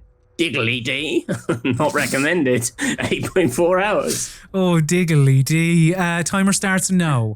What type of an idiot? So there's a boss in the first 30 seconds. Now, I think it would be unfair of you if this wasn't a boss rush game. Like, surely the... Oh, yeah. Because, did you know, there's a boss in the first 30 seconds. So you go, all right, so bosses are a big thing. So I was instantly thinking, I think this was pixel art, Titan Souls. But your face makes me think it isn't a boss rush game. So what game then has a boss in the first 30 seconds? I am going to have to pause the timer, I think. I mean, I would ask what, but like, or is it a boss rush game? But your face. Let's have. Oh, is this a bad use of genre? It might be. Let's use genre. Why not? Yeah, can I have my genre, please? Wikipedia says, right? Wikipedia.org, yes. Wikipedia describes this game as a Metroidvania video game. Okay. All right, timer restarts now. So, Metroidvanias, pixel art, Christ, they're a dime a dozen. So, Blasphemous, Super Meat Boy, Celeste. Well, Celeste is Metroidvania. Bloodstained Ritual of the Night. That's not pixel art, is it? I can't remember. I don't think it is. Yeah, that's I know you like Blasphemous. I've never played Blasphemous. 10 seconds. I think all I have. Well, I know Super Meat Boy doesn't. Yeah, Blasphemous, final answer. That's your final answer? I have to just take a shot, I think. So, you thought it was a boss rush game? It was revealed to be a Metroidvania? You opted for Blasphemous. Does it have a boss in the first 30 seconds that is difficult? Stab in the dark. The correct answer is Blasphemous. Yes! Yes! Nicely done. Yes. Total stab in the dark there. There's a Good use of genre. Boss in the first 30 seconds? Yeah, the weird thing about this review is Diggly D's moaning about this boss you can't beat, and he's played it for 8.4 hours. Either so has clearly they absolutely shat it up the wall for 8.4 hours on that first boss, or they got past it, and they should probably go... no, they reviewed it at 8.4 hours. Do you know what? This is maybe not the place or time, Mystery Steam, or maybe it is. Do you find when you're looking at these funny Mystery Steam reviews, and yeah, we've said multiple times, a lot of them not funny and quite horrible, in fact, but sometimes the negative reviews will simply be, what are you doing looking at negative reviews? It's a great game. Go and buy this. It's like, that doesn't help the developer. That is terrible Steam review patter. I mean, there's a lot of that. Or like, I just thought I'd put a red thumb to break up all the blue thumbs or something. And you're like, yeah. It's like, come on, man. Anyway. I want to be able to like send them a message saying you were the least funny person on the internet. But Matthew, would you like your third and final Mystery Steam review? I would. It's going to be 3 for 3. For the full house. Let's see how you get on. A classic castle. It's like chess, but with sick beats. And that's from Zero Cipher. It's recommended 58.3 hours on record, 5.3 hours at review time. Your time starts now. Shite. What's like chess? How's it chess? The only chess game I know is Battle Chess. It's not that, because it hasn't got sick beats, unless you've got very strange music tastes. Play Spotify at the same time. Oh yeah, but that's not, you can't review a game and say, this game's got a great soundtrack that I was made for myself on Spotify. It's like chess. It's like chess, but with sick beats. Question. Ooh, okay. What is your question? Is this a rhythm game? Is this a rhythm game? Just let me I'll just double check and just make sure. How am I like, not like how am I defining, or can I ask you to clarify what you mean when you say a rhythm game? Well, like, Is it just got a good? It's like, does it have a good soundtrack, or does the soundtrack actually play a part? I guess is music a part of the gameplay? Yes. Okay. And your timer. Not that that's helped me at all. Your timer restarts now.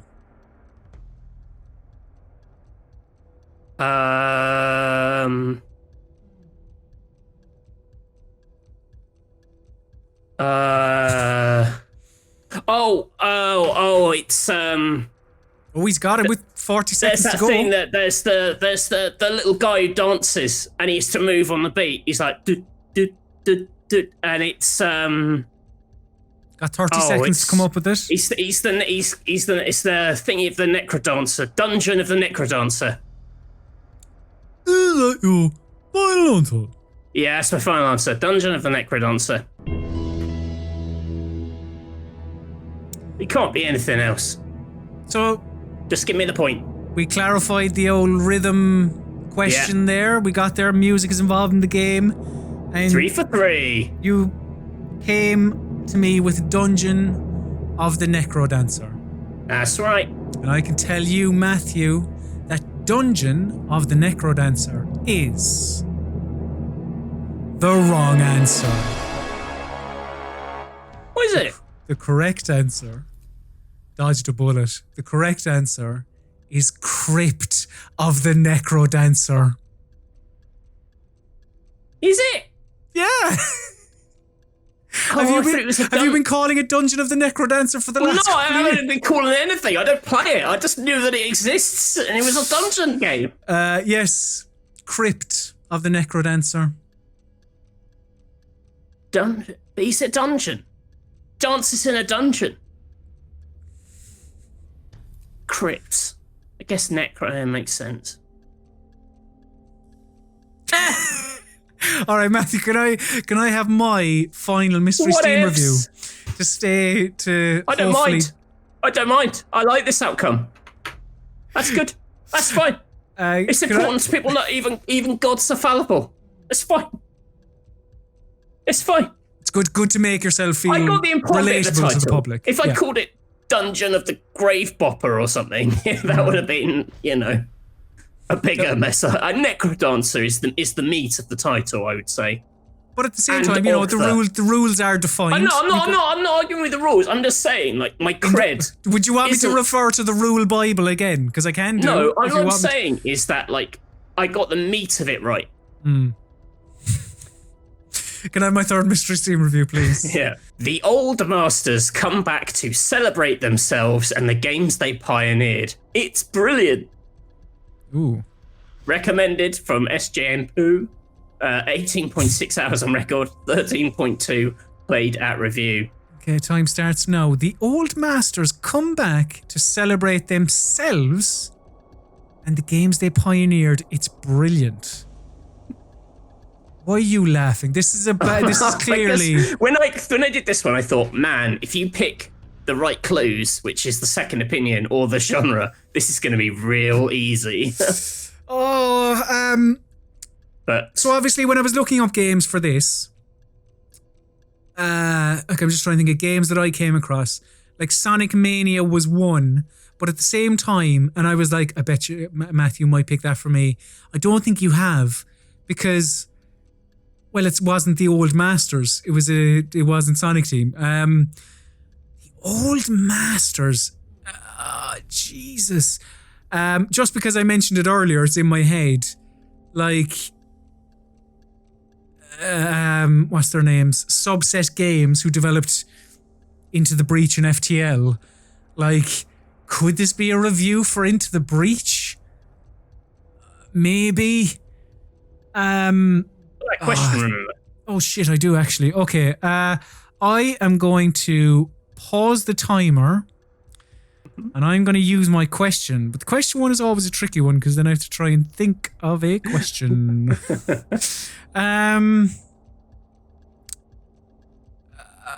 The old masters.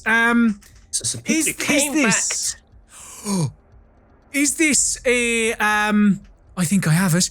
Is this a Can I ask a yes or no question about a genre? Yes. Is this an adventure game?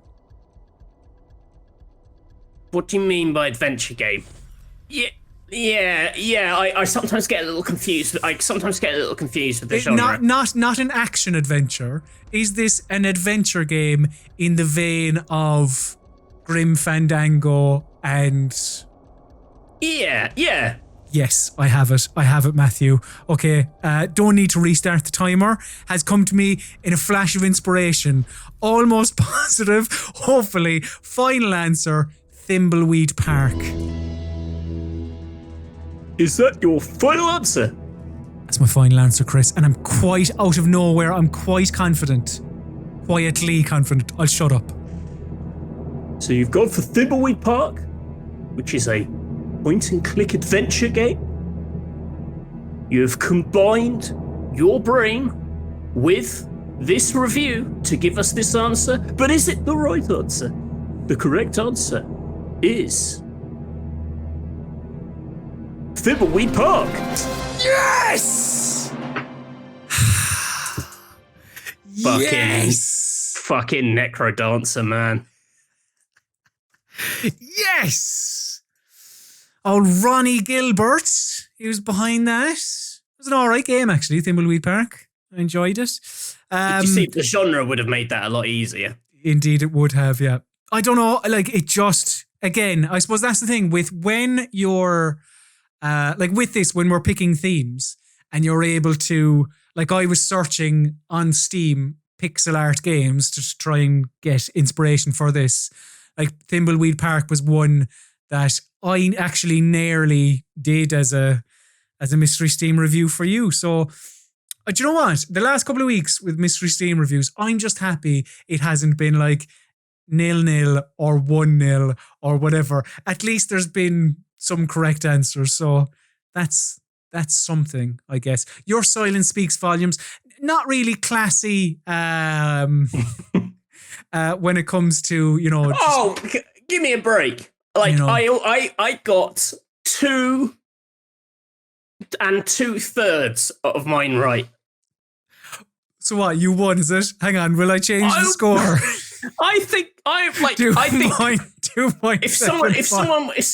if someone came into this situation now and was like, I have to shoot a loser in the head, and even though it's 2-2, it has to be one of these guys. I think there would be a solid case to shoot you in the head rather than me. What did I say? Classless. Disgusting. That's logic in a harrowing scenario.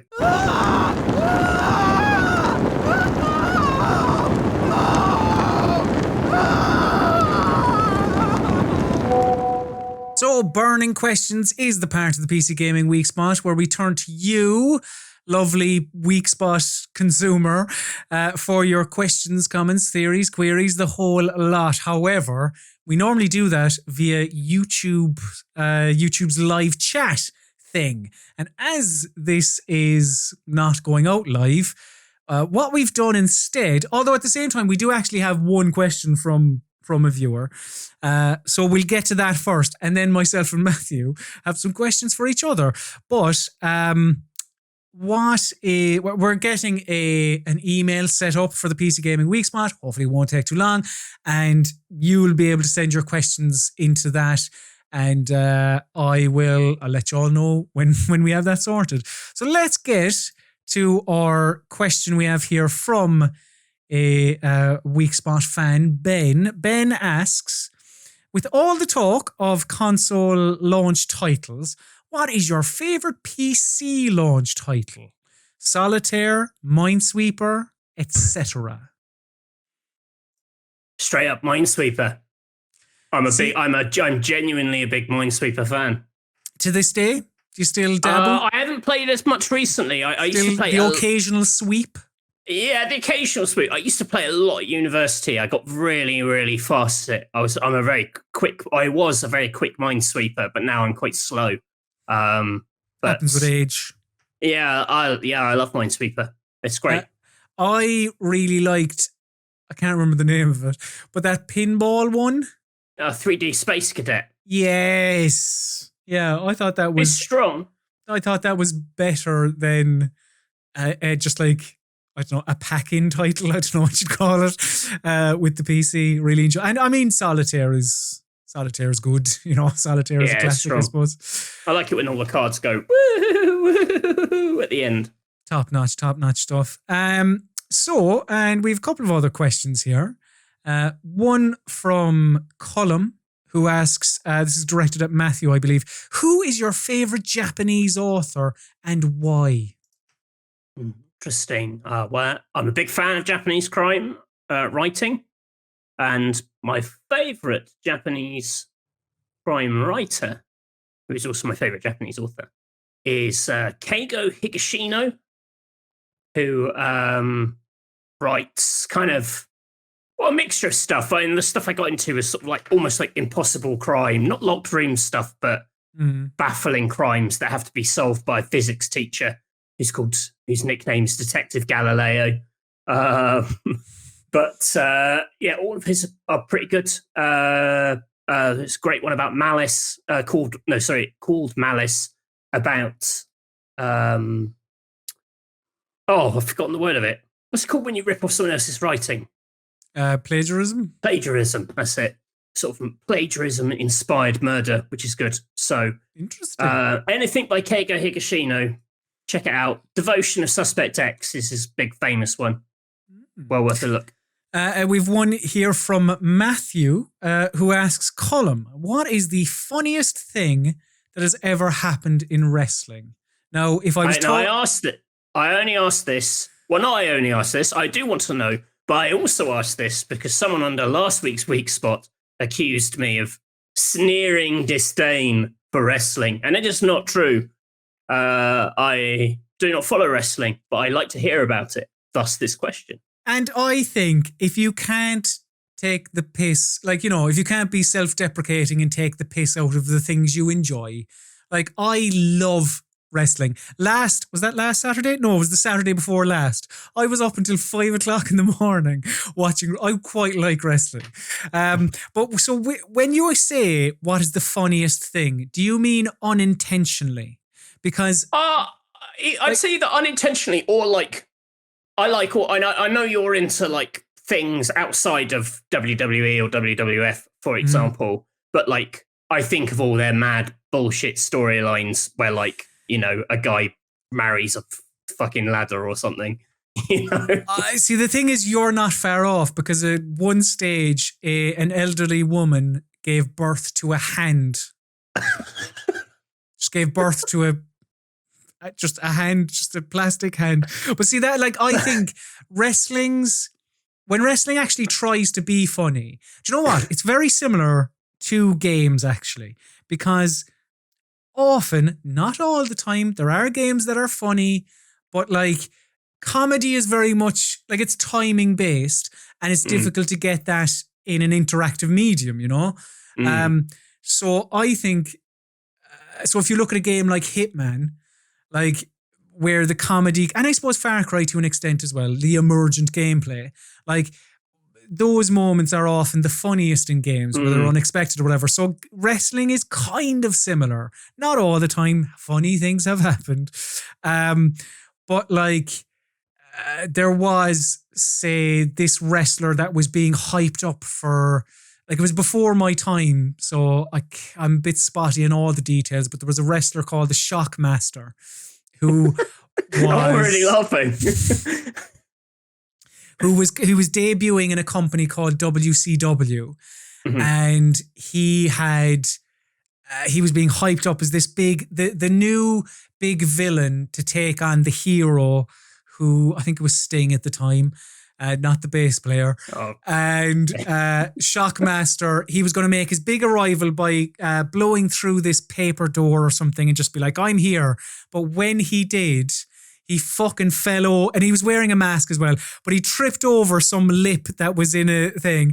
His mask came off, so they had to try and put the mask back on, and the character was dead instantly. He was being brought in as, you know, the big new evil, and it was just like dead straight away. So like wrestling is that a lot of the time, where it is, I mean, there was another one that comes to mind.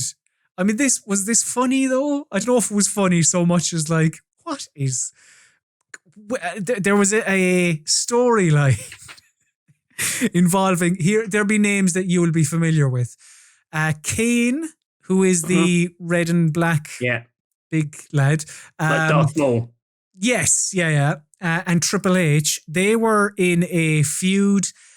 I know there'll be some people who'll be enjoying the weak spot and they'll know where I'm going with this. Katie Vick was a big storyline full of melodrama. It was discovered that this Katie Vick, who'd never been mentioned before, but came up here. Kane, I think I'm getting this right. Kane killed this Katie Vick, and then Triple H reported that Kane performed necrophilia on this Katie Vick, and then on Raw there was a skit where Triple H wore a Kane mask and simulated sex with a mannequin. So that's professional wrestling, really. Quite surreal. Like, it isn't as gung-ho or as ludicrous as that anymore. Right. I mean, yeah, that's more weird. That's not like, that wasn't a laugh a minute. That was more, what the fuck are they doing? But yeah, I mean, loads. So much. And, it's quite enjoyable a lot of the time. Sometimes there are mannequins involved. Here's a question from Colm. Who is the best silent video game protagonist of all time? And Colm asks this question, genuinely wanting to know the answer, because Colm, this question asker, not really that big of a fan of silent protagonists. I mean, I'll give you mine. If it has right? to be PC. I know. Well, like, does it have to be PC? Because I know. Does Link from Zelda count as silent? Because he goes ha, yeah, ha, but he doesn't talk. That's a good question. But he probably does. If we have to keep it to PC, I'd say I suppose. Yeah. If not, Link is he's the all timer, and he's great because he doesn't yap on.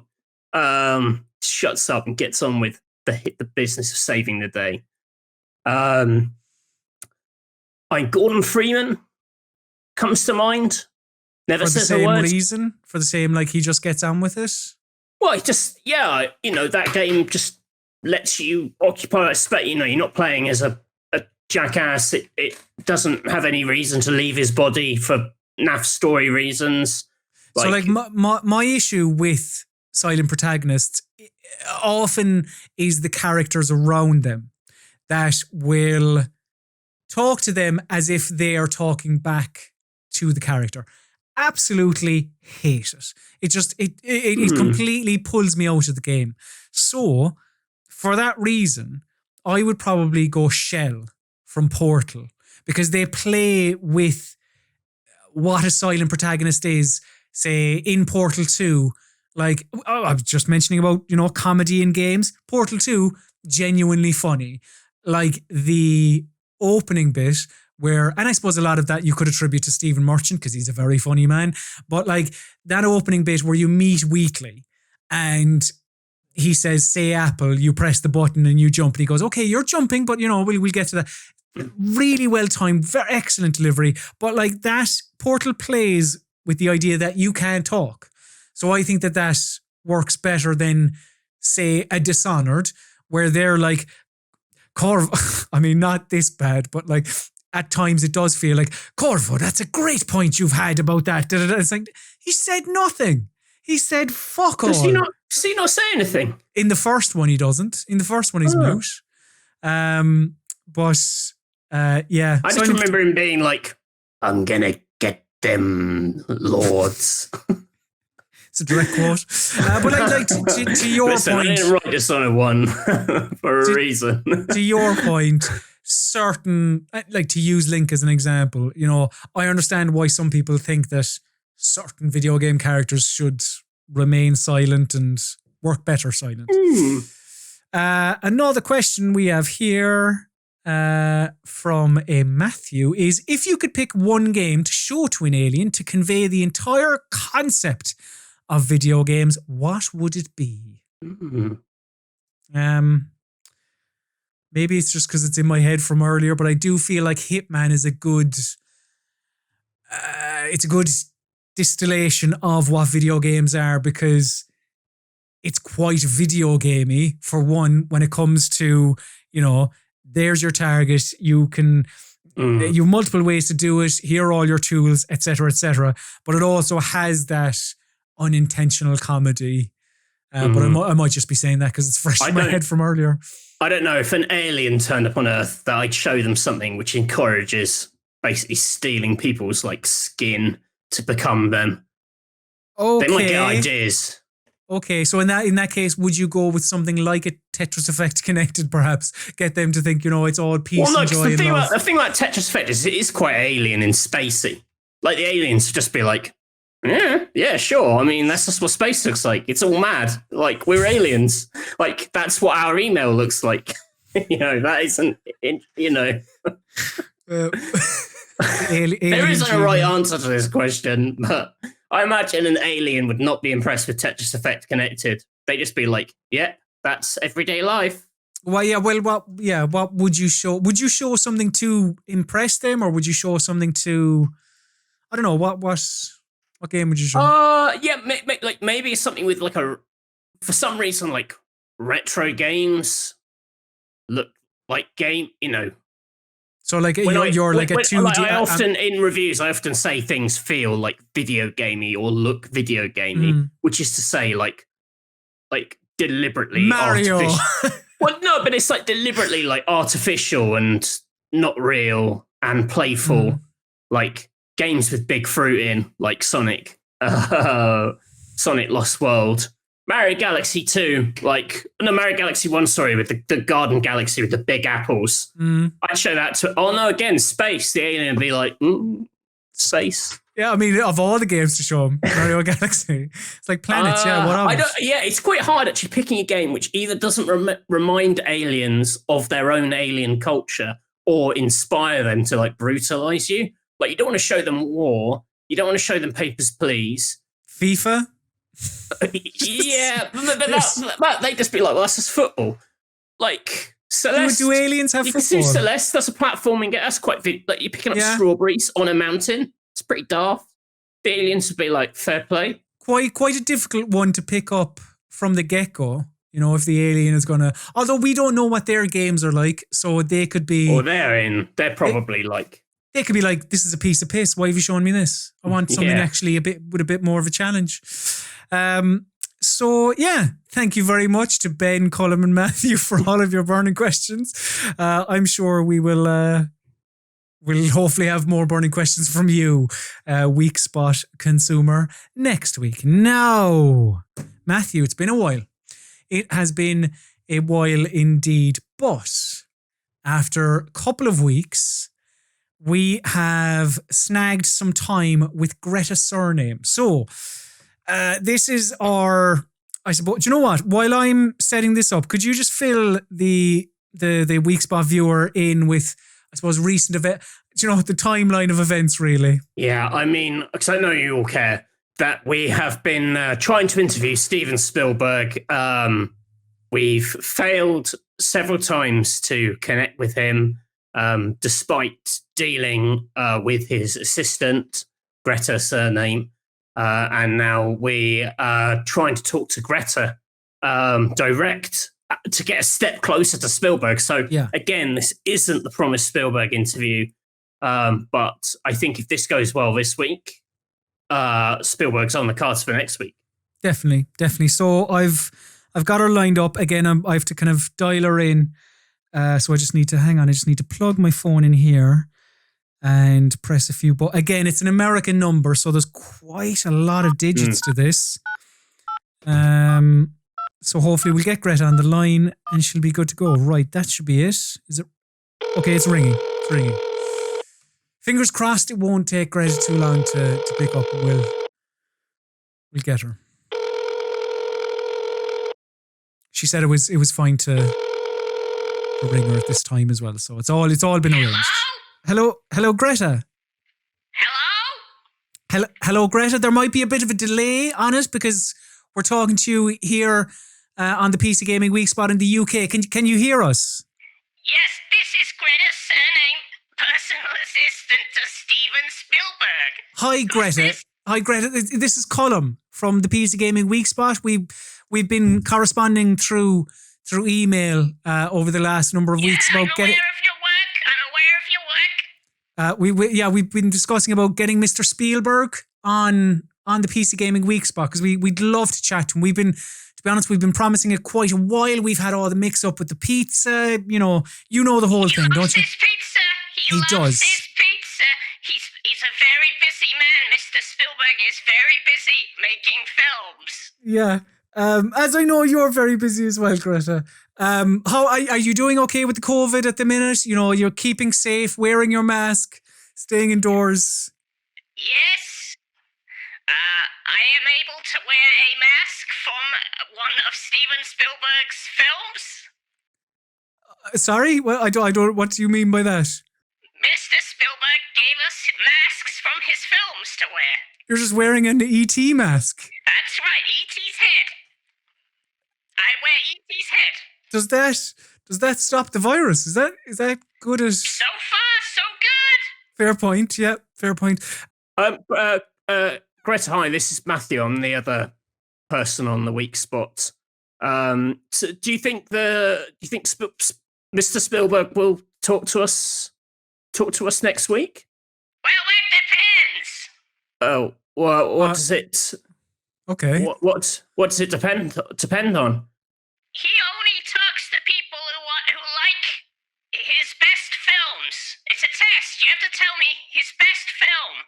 Oh, well, as I said, like the mask you're wearing, E.T. was a classic.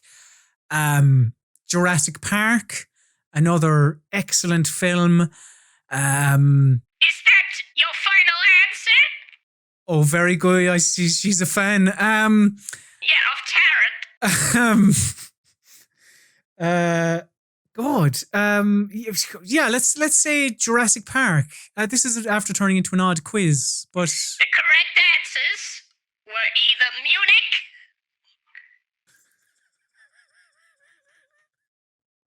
or Ready Player One. oh, So, no. You do not get to speak to Mr. Spielberg through me or my mask. Goodbye. Well, that was weird and convoluted. quite. And I can't believe Greta even. Like, it was quite an easy way to endear herself to us by just agreeing to say that she was a fan of the PC Gaming Weekspot with the final answer, but said Chris Tarrant, but I guess she's a woman of integrity. Yeah. But Weird at the same, taste, it's a bit weird taste in Spielberg films. very, very varied as well. I mean, yeah, not a lot of thematic connections between Munich and Ready Player One. Sorry, dear. I think that's put a bit of a spanner in the works in Steven Spielberg. Maybe that is something we're going to have to revisit in a number of weeks. Maybe we might have to just let the situation die down a bit. Maybe. I know that's what most of you are here for, so I do apologise for that. Yeah, so I don't know. We'll follow up in a couple of weeks' time. Maybe closer to Christmas. I don't know. We'll see what happens with that. But God, yeah, I wasn't expecting that. Munich and Ready Player One. Interesting. But that just about does it for this edition of the PC Gaming Weekspot. Thank you very much, dear viewer, for viewing. Of course, there are ways to support the Weekspot other than by watching the Weekspot. You can follow us on social media. I am at Colm_Ahern. Matthew is at Mr. Basil_Pesto. If you also want to talk to some like-minded people, get on Discord and join the Rock Paper Shotgun Discord. It's discord.gg/Rock Paper Shotgun. And seeing as you're here on YouTube, why not like, comment, subscribe, and then ring the bell? All of the YouTube things that you can do that help us. That would be terrific. But remember, for all of your PC gaming needs, keep it on rockpapershotgun.com. Matthew, is there anything else you would like to tell the lovely people at home? Anything that's Matthew Castle flavoured? No. Please do listen to the RPS podcast, the Electronic Wireless Show. Electronic Wireless Show, indeed. Yeah, I still do that with Alice and Nate. If you enjoy this, you might enjoy that too. It's got a similar chaotic energy. But yeah, otherwise, just good. Yeah, So yeah, do all that. And other things on Rock Paper Shotgun's YouTube. Follow Lolly Yakuza, my journey playing Yakuza Like a Dragon. There was a recent video about the best survival games on PC. Check that out.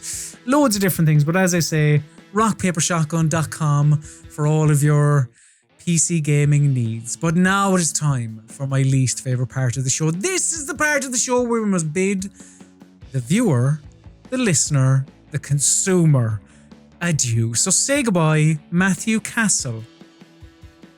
Goodbye. And say goodbye, Colm Ahern, Sloan Gafford.